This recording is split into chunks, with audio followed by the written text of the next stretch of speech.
Easter முடிஞ்சு மீனே சாப்பிடல, வாடி பட்டின பக்கம் போகலான்னு எங்கள் அம்மா கூப்பிட உடனே அப்படியே எங்கள் அத்தையும் நானும் வரேன் அப்படின்னு சொல்லி எங்கள் கூடயே கிளம்பி வந்துட்டாங்க.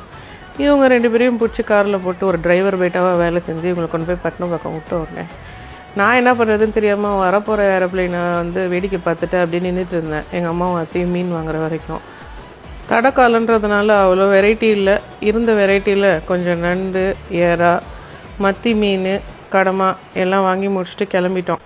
வெயிலில் வாடி மூஞ்சி எப்படி இருக்குது பாருங்க. இதாங்க நாங்கள் வாங்கினது. கொஞ்சம் ஸ்குவிட் கேம்ஸு, மத்தி மீன், நண்டு பாருங்க ஓடிட்டு இருந்தோம், நடிச்சு உடச்சிட்டோம். எங்கள் அம்மா எல்லாத்தையும் சமைச்சிட்டாங்க. மசாலா போட்டு மீன் குழம்பும் இறவும் வச்சுட்டாங்க. என்னோடய வேலை மிச்சம் இருக்கிறதெல்லாம் டப்பாவில் போட்டு கழுவி ஃப்ரீசரில் எடுத்து வைக்கிறது. ஃப்ரீசரில் எல்லாம் எடுத்து வச்சுட்டு அம்மா செஞ்ச இறா கிரேவி மீன் குழம்பும் எடுத்து சுட சாப்பாடு போட்டு ஒரு கட்டிட்டு ரெஸ்ட் எடுத்துகிட்டு அப்படியே சண்டே என்ன பண்ணலாம் அப்படின்னு யோசிக்கிறதுக்குள்ள சண்டே முடிஞ்சு போச்சு.